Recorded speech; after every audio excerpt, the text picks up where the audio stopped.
All 12 WNBA teams got to play their first game, so I thought this would be a good time to talk about the rookie debuts of the players that got drafted this year. Caitlin Clark, the #1 pick in the draft, did not have her best day. She had 20 points, but she shot 5 for 15 from the field and had 10 turnovers. I'm way more concerned about the turnovers than the bad shooting. When you factor in the 2 preseason games, Caitlin Clark has had 21 turnovers in her last 3 games. They can overcome her having a cold shooting night. But the turnovers are complete momentum killers. She's going to turn the ball over a lot because of her style of play, but the issue is her assists aren't making up for it. She turned the ball over a lot at Iowa, but her playmaking made her turnovers worth it. So far, that hasn't been the case in the WNBA. I expect Caitlin Clark to do way better against the New York Liberty because defense is optional on that team. The real test will be on the 20th when she rematches with Connecticut. The best thing that can happen to Caitlin is Kelsey Mitchell getting healthy. She badly needs a scoring guard that can take the pressure off of her because it's clear the other teams don't respect Erica Wheeler and Katie Lou Samuelson as scoring threats. I expect Caitlin Clark to get a lot better over the course of the season and still win Rookie of the Year, but 10 turnovers is not it. Aaliyah Edwards had a decent performance in the limited time that she got. In 14 minutes, she had 6 points and 1 block. The Mystics have little to no shot of making the playoffs. And to be honest, making the playoffs this season is one of the worst things they could do because they badly need lottery picks, which is why I'm surprised Aaliyah's minutes have been so limited. They need to be building for the future. Developing the younger players should be their biggest priority.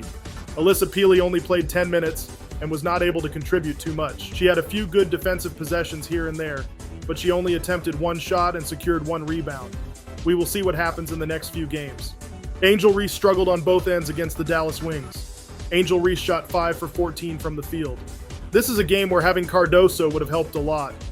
Dallas has the biggest front court in basketball, so any undersized player is going to have issues. I don't think this game is any reason to panic. Dallas is a horrible matchup for Angel because they can rotate between multiple skyscrapers. If she looks like this against other teams, then that's when it could be a concern. She uncharacteristically shot 2 for 8 from the free throw line, so she could have had more points.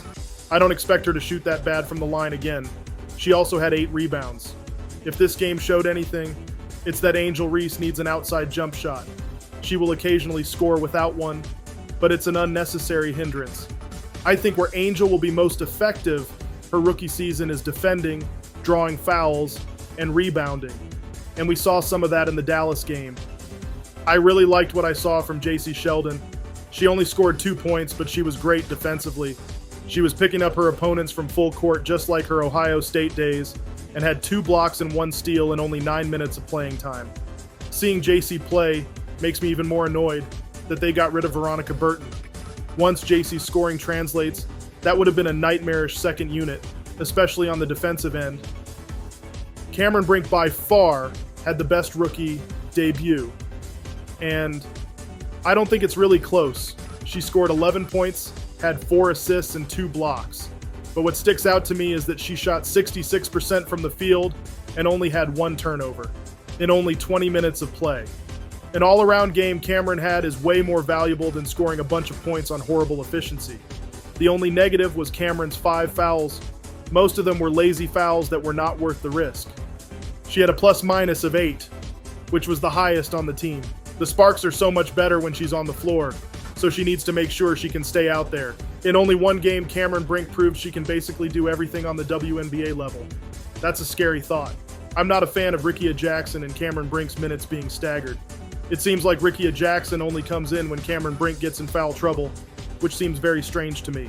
I thought it was just a preseason thing, but now I'm not so sure. Rickea Jackson had 7 points, 3 rebounds and 1 steal, while shooting 3 of 10 from the field. I thought Rickea Jackson would be the one that was ready to go on day 1, while Cameron would struggle early, but look a lot better towards the end of the season. It looks like the opposite might be true. We will see what happens. There were quite a few DNPs for rookies in their first game.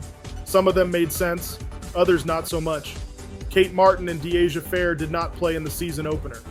I don't blame the Aces for this because the Mercury was doing everything in their power to spoil their ring ceremony, so they couldn't take any chances. Nika Moole wasn't able to play because of visa issues. If or when those issues get fixed, I think Nika will play a very important role for the Storm. It's very clear they need a backup point guard, and Nika fills this role. Marquisha Davis is the only active first-round draft pick that didn't get to play. I'm hoping she gets some playing time against the Fever today, but I have a feeling she won't. I have no idea what Christy Sides was thinking with Celeste Taylor. Indiana looked horrible the entire game defensively, and not once did Christy put in Celeste Taylor. Camila Cardoso will unfortunately have to debut later because of her shoulder injury. All I ask out of Chicago is to not rush her back. It's not worth risking a longer-term injury. That's it for this video. What rookie were you most impressed with during their first game? Comment down below. Thanks for watching.